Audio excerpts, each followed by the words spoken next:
আচ্ছা, আপনি কি ভার্জিন? কেন হঠাৎ এই প্রশ্ন করছেন কেন?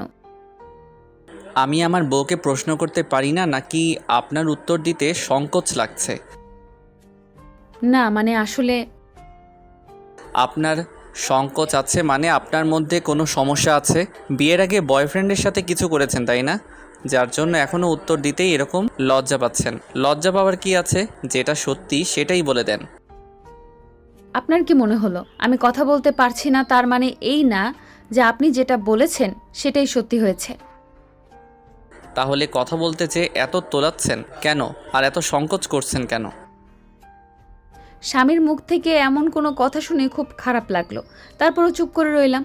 উনি একটা দীর্ঘ নিঃশ্বাস ফেলে মুচকি হেসে বলতে লাগলো, আপনি বলতে পারছেন না তার মানে আপনি ভার্জিন নয়। আজকের কার রিলেশনে কোনো অবধি যেতে পারে সেটা আমি খুব ভালো করেই জানি। আপনি ভয় পাবেন না, আমি তারপরও সবটা মানিয়ে নিব। কিন্তু জানেন তো, বিয়েটা প্রেম করে করিনি। এই জন্য যে বাসা থেকে যার সাথে বিয়ে দিবে তাকে বিয়ে করব। আর সে যেন আর যাই হোক কারোর সাথে আগেই নিজের সবটা শেয়ার না করে আর রুম ডেট অবধি না যায়। কিন্তু শেষ পর্যন্ত তেমন কেউই আমার বউ হয়ে আসলো। নিলয়ের কথাতে সিনথিয়ার প্রচণ্ড পরিমাণে খারাপ লাগলো। ও আর দেরি না করে এবার বেশ রাগী কণ্ঠে নিলয়ের পাঞ্জাবির কলারটা চেপে ধরলো আর বলতে লাগলো, আরেকবার উল্টাপাল্টা বাজে কথা বলবেন না। আপনার সাহস কি করে হয় এসব উল্টাপাল্টা কথা বলার? তার উপর আপনি একের পর এক আমাকে অপমান করেই চলেছেন। আপনি আমাকে বিয়ে করেছেন তার মানে এই না যে আপনার অধিকার আছে এখনই আমাকে এভাবে অপমান করার, ছোট করার। সত্যি কথা বললেই গায়ে লাগে, তাই না? ছাড়ুন আমাকে। বিয়ের আগে এসব করতে পেরেছেন আর এখন এসব বললেই লজ্জা লাগছে। একদম ন্যাকামি করবেন না। আপনাদের মতো মেয়েদের আমার চেনা আছে। আপনি কোন গাছের ধোয়া তুলসী পাতা? হ্যাঁ, আপনি কি কম যান? আপনিও তো লটর পটর কম করেননি, আমি সেটা জানি না মনে করেছেন? দেখো, তুমি যেটা জানো ভুল জানো। আমি একটা মেয়েকে পছন্দ করতাম, ঠিক আছে? ওর সাথে কখনো রিলেশনে যত দূরে থাক ওকে বলতেই পারিনি। তারপর যখন ওর বিয়েটা হয়ে যায় ভেবেছিলাম বাসা থেকে যার সাথে বিয়ে দিবে তাকে বিয়েটা করে নিব। আর তাকেই তো করে নিলাম, কিন্তু জানতাম না মেয়েটা এমন হবে। একদম উল্টাপাল্টা কথা বলবেন না। আপনি না জেনে শুনে আমার নামে এসব উল্টাপাল্টা মন্তব্য করতে পারেন না। আপনাকে আমি বলেছি আমি ভার্জিন না। আমি চুপ করে আছি তার মানে এই না যে আপনি যেটা বলেছেন সেটাই সত্যি হয়েছে।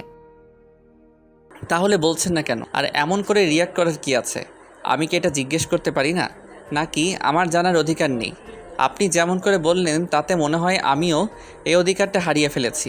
দেখুন, আমি আপনাকে রাগানোর জন্য কথাগুলো বলিনি, কিন্তু আপনি যে এমন করে ডিলিট করবেন সেটা আমি বুঝতে পারিনি। দেখেন, সত্যি হোক বা না হোক, কিন্তু আপনি যেমন করে রিয়াক্ট করলেন তাতে বোঝা যাচ্ছে আপনি খুব রাগী মানুষ। আমার লাইফটা যে কি করে ফেলবেন আমার লাইফে এসে সেটা আমি বুঝতে পারছি। সিনথিয়া এবার বুঝতে পারল নিলয় হয়তো ওকে পরীক্ষা করার জন্য কথাগুলো এমন করে বলেছে। ওর এভাবে সিন ক্রিয়েট করাটা ঠিক হয়নি, কিন্তু হুটহাট সদ্য বিয়ে করে স্বামীর মুখ থেকে এরকম কথা শুনলে এরকমটা হওয়াই স্বাভাবিক। সিনথিয়া নিলয়ের কলারটা ছেড়ে দিয়ে কিছুটা দূরে গিয়ে মাথা নিচু করে এবার বলতে লাগলো, প্লিজ আপনি কিছু মনে করবেন না, মাফ করবেন আমাকে। আপনি হুট করে এরকম প্রশ্ন করলেন তাই মাথায় রাগ উঠে গেছিল। আমি জানি আপনার সাথে আমি বেয়াদবি করে ফেলেছি, তার জন্য আপনি আমাকে মাফ করবেন। আর আপনি যেটা ভাবছেন তেমনটা না। তাহলে কেমন কি সেটা তো বলবেন, তা না করে এরকম ভনিতা করছেন। নিলয়ের কথায় সিনথিয়া আবারও ওর দিকে তাকালো। নিলয় আগ্রহের চোখে সিনথিয়ার দিকে তাকিয়ে আছে, আর সিনথিয়া ভাবছে নিলয় কত ভালো একটা ছেলে, কিন্তু হুটহাট করে বাসর ঘরে আসার পর যে ওকে এরকমভাবে কথাগুলো বলবে আর ও এমন করে রিয়্যাক্ট করে বসবে কেউই জানতো না। নিলয়ের কথাতে সিনথিয়া নিজেকে স্বাভাবিক করে নিল আর ভাবল যেটা জানতে চাইছে সেটা জানিয়ে দেওয়াটাই বেটার। তারপরে আবার এই বিষয়টা নিয়ে অনেক বেশি কথা উঠতে পারে। তাই সিনথিয়া একটা দীর্ঘ নিঃশ্বাস ফেলে বলতে লাগলো, আপনি সারা জীবনের যেটা চেয়েছেন সেটাই হয়েছে। আমিও একদিন আমার সাথে কারো রিলেশন তো দূরে থাক, আমি কোনো ছেলেকে পাত্তাই দিইনি আর বাসা থেকে তেমন বের হতাম না। আপনি ভয় পাবেন না, আপনি যেটা চেয়েছেন সেটাই হয়েছে। আপনার স্ত্রী এমন কোনো অন্যায় বিয়ের আগে করেনি যার জন্য সে তার সতীত্ব নষ্ট হয়ে যায়। আপনি যাকে বিয়ে করেছেন সে আপনার মনের মতোই হয়েছে, কিন্তু জানি না আপনি আমাকে পছন্দ করেন কি না। হয়তো বাসার চাপে বিয়ে করেছেন আর আমার উপর কোনো কারণে রেগে আছেন, যার জন্য এমন করে কথা বলছেন। নিজের বউয়ের মুখ থেকে এমন কোনো কথা শুনে খুব বেশি ভালো লাগছে। কি বলবো বুঝে উঠতে পারছি না। খুশিতে নাচতে ইচ্ছে করছে। আমি সারা জীবন চেয়ে এসেছিলাম যেন যাকে বিয়ে করি সে যেন এমনটাই হয়, তার সতীত্বটা যেন আগেই নষ্ট না হয়ে যায়। কারণ আমি আমার বউয়ের হকটা নষ্ট করিনি, তেমনি সেও যেন আমার হকটা নষ্ট না করে। তাই হুটহাট করেই আপনাকে এমন প্রশ্ন করেছি। নিলয় আনন্দে আর নিজেকে আটকে রাখতে পারলাম না। সিনথিয়াকে বুকের সাথে খুব শক্ত করে চেপে ধরলো আর বলতে লাগলো, সরি বউ, আমি তোমাকে এভাবে কষ্ট দিতে চাইনি কিংবা রাগিয়ে দিতে চাইনি। এই কথাটা জিজ্ঞেস করেছিলাম এটাই কারণ যে বিয়ের আগে মানুষের তো এরকম সম্পর্ক থাকতেই পারে, তার উপর তোমার যদি কোনো সম্পর্ক থেকে থাকে কিংবা এমন কিছু লাইফে ঘটে থাকে তাহলে সেটা আমাকে শেয়ার করতে। তাহলে অনেক স্বামী আছে যারা বিয়ের পর এসব জানার পর অনেক বেশি সিন ক্রিয়েট করে আর সম্পর্কটা শেষ করে দিয়ে চলে যায়। বিয়ের আগে তোমার লাইফে কিছু হয়েছে কিনা সেটা জানতে চেয়েছিলাম, তোমাকে পরীক্ষা করার জন্য বাসর ঘরে এসেই এমন প্রশ্ন করলাম। তুমি রাগ করো না প্লিজ, আমি তোমাকে এভাবে কষ্ট দেওয়ার জন্য কথাগুলো বলিনি। ওনার এরকম কথা শুনে ভালো লাগছে, আবার অনেকটা ভয় পেয়ে গেছিলাম। যদি আমি ভার্জিন না হতাম তাহলে হয়তো উনি আমার সাথে কিরূপ আচরণ করতো সেটা জানি না, কিন্তু উনি যে এত ভালো সেটা আমি বুঝতে পারিনি। উনি যেটা বললো তাতে আমার সাহসটা অনেকটাই বেড়ে গেল। আমিও এবার ওনাকে আলতো করে জড়িয়ে ধরে বললাম, আপনি জানেন আমি কতটা ভয় পেয়ে গেছিলাম। আপনি হঠাৎ করে এরকম প্রশ্ন করাতেই আমি ভেবেছিলাম আমি যদি ভার্জিন না হই তাহলে হয়তো আপনি অনেক বেশি রাগ করতেন আমার উপর আর আমাকে বাবার বাসায় রেখে আসতেন। ধুর পাগলি, আব্বু আম্মুর পছন্দ বিয়ে করেছি তাদের পছন্দের মেয়েকে, আর আমি জানতাম তুমি অনেক ভালো একটা মেয়ে, কিন্তু আমার সন্দেহ ছিল এমনটা হয়েছে কি না। আর এখন তো আমাদের বিয়ে হয়েছে, তেমনটা হলেও আমার তোমাকে মেনে নেওয়া ছাড়া কোনো উপায় ছিল না। কেউ কেউ আছে স্বইচ্ছাই করে, আবার কারোর সাথে অনিচ্ছাকৃত হয়ে যায়। তাই বলে কি তাদেরকে এভাবে দূরে ঠেলে দিতে হয়? মানুষ মাত্রই ভুল, মানুষ ভুল করে কখনো কখনো এরকম বাজে কাজ করে ফেলে। তাই বলে যে তাকে অবহেলা করতে হবে, দূরে সরিয়ে দিতে হবে তা কিন্তু নয়। কিন্তু আমার বিশ্বাস ছিল আমি যেহেতু কারো হোক নষ্ট করিনি, কারোর সাথে এরকম বাজে বিহেভ করিনি, তাহলে আমার বউয়ের সাথে কেউ এরকমটা করতে পারে না। তুমি ভয় পেও না পাগলি। জানেন কতটা ভয় পেয়ে গেছিলাম, ভেবেছিলাম আপনি আমাকে কখনোই ভালোবাসবেন না, তার উপর বিয়েটা আপনার মতের বিরুদ্ধে করেছেন, সেজন্য আপনি এসব উল্টাপাল্টা প্রশ্ন আমাকে করছেন। কিন্তু দেখেন আমি না কখনো কারোর সাথে রিলেশনে জড়াইনি, আর বললাম তো কোনো ছেলেকে আশেপাশে আসতে দিতাম না, সবসময় পর্দা করে বের হতাম, তাই তেমন কেউ আমাকে দেখতে পায়নি। আচ্ছা সত্যি কথা বলেন তো, এই বিয়েতে কি আপনার মত ছিল নাকি আপনাকে জোর করে বিয়েটা দেওয়া হয়েছে? বলেন, আপনি আমাকে এরকম প্রশ্ন করলেন। নিলয় বুঝতে পারল যে সিনথিয়া হয়তো ওই ঘটনাটার জন্য অনেকটা ভয় পেয়ে গেছিল, তাই ওকে স্বাভাবিক করার জন্য ছেড়ে দিও। ওর মুখের পাশে হাত দিয়ে তারপর ওর কপালে একটা কিস করে বলতে লাগলো, ধুর পাগলি, তুমি এমন ভাবছো কেন? তাছাড়া আমি কি নিজের সাথে বিয়েটা করিনি? সেটা তোমাকে কে বলল? হ্যাঁ, এটা ঠিক যে আব্বু আম্মু তোমাকে আমার জন্য পছন্দ করেছিল, কিন্তু আমি তোমাকে দেখিনি। কিন্তু যেদিন ছবিতে দেখেছিলাম সেদিন ভেবেছিলাম তোমার সাথে আর কথা বলবো না, একদম বাসরাতে কথা বলবো। তাই তোমাকে সারপ্রাইজ দেওয়ার জন্য এমন করে তোমার থেকে দূরে ছিলাম। আর ভেবেছিলাম যেহেতু বিয়ের আগে কারোর সাথে সম্পর্কে জড়াইনি কিংবা কারোর সাথে তেমন কোনো কথা বলিনি, তাই হবু বউয়ের সাথে কথা বলবো না। যা কথা হবে বাসরাতে কথা হবে। আর আজকে সেটা হয়েছে কেন? তুমি কি অনেক ভয় পেয়েছো? নিলয়ের কথায় সিনথিয়া মাথা নেড়ে সহ্য করতে দিল। তখনই নিলয় ওকে বুকের সাথে আবারও শক্ত করে চেপে ধরল। দুজনেই দুজনকে জড়িয়ে ধরে রাখলো অনেকক্ষণ।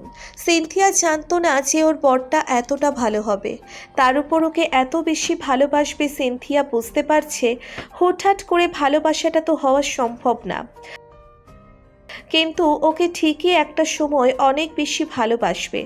আর তাছাড়া নিলয় আগে কখনো কাউকে ভালোবাসতো না, চেয়েছিল নিজের বউকে ভালোবাসতে, তাই সিনথিয়া ওকে নিজের মতো করে ভালোবাসার চেষ্টা করবে। তো আধা ঘন্টা দুজন দুজনকে জড়িয়ে ধরে রাখলো। তখন নিলয়ের মনে হলো যে নতুন জীবনটা শুরু করতে হবে। তাই সিনথিয়া ওকে ছেড়ে দিল। ওর মুখের পাশে হাত রেখে বলতে লাগলো, পাগলি, তুমি গিয়ে অজু করে আসো। আমরা নতুন জীবন শুরু করার আগে সবটা নিয়মমাফিক করব, যেন আমাদের উপর কোনো অশুভ ছায়া না আসে, যেন আমাদের সম্পর্কটা অনেক সুন্দর থাকে। তুমি যেন আমাকে বিশ্বাস করতে পারো, আর আমি যেন তোমাকে সারা জীবন ভালোবেসে বুকে আগলে রাখতে পারি। আর ভবিষ্যতে আমাদের যে প্রজন্ম আসবে তারাও যেন অনেক ভালো হয়, আর ওরা যেন তাদের আম্মুর মতো হয়। ওকে আমি তো চাই তার আব্বুর মতোই যেন হয়। পাগলি, সেটাই হবে। আমরা দুজনেই উপরওয়ালার কাছে তেমনটাই চাইবো। তুমি গিয়ে অজু করে আসো, কেমন? সিনথিয়া গিয়ে অজু করে আসলো। তখন নিলয় আর দেরি না করে দুজনে 2 রাকাত নামাজ পড়ে নিল। তারপর আল্লাহর দরবারে দুহাত তুলে দোয়া করে। সিনথিয়া উঠতেই নিলয় হুটহাট করে ওকে কোলে তুলে নেয়। তারপর ওর গলাটা জড়িয়ে ধরে, চোখটা বন্ধ করে নেয়। নিলয় একটা মুচকি হাসি দিয়ে সিনথিয়ার কপালে একটা কিস করে বলে, ভয় পেও না পাগলি, ভয় পাওয়ার কিছু নেই। আমি তো তোমাকে এখনই কষ্ট দিব না, কিংবা এখনই তোমাকে এমনভাবে নিজের কাছে টেনে নিব না, সেটার জন্য তুমি প্রস্তুত না। আমি জানি বিয়ের রাতে সব মেয়েরে অনেকটা ভয় থাকে। আমি তোমাকে সেই সময়টুকু দিতে চাই, যতটুকু সময় দিলে তুমি আমাকে ভালোবাসতে পারবে। নিলয়ের কথায় সিনথিয়া বারবার মুগ্ধ হয়ে যাচ্ছে। এবারও চোখ খুলে তাকাতে দেখল নিলয় মুচকি মুচকি হাসছে। তখন সিনথিয়া লজ্জা পেয়ে ওর বুকে মুখ লুকালো। নিলয় আর দেরি না করে ওকে নিয়ে বেডে শুইয়ে দিল।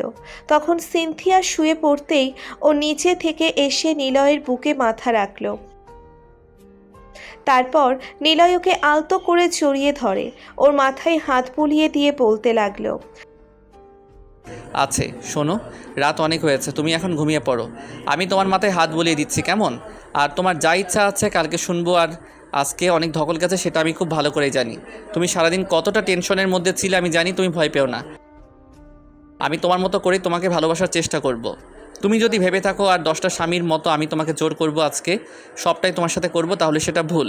আমি এতদিন যখন তোমার জন্য অপেক্ষা করতে পেরেছি, তাহলে তুমি যতদিন অবধি আমাকে ভালোবাসতে না পারবে ততদিন অবধি আমি তোমার জন্য অপেক্ষা করতে পারবো। সিনথিয়া নিলয়ের কথায় মুগ্ধ হয়ে গেল।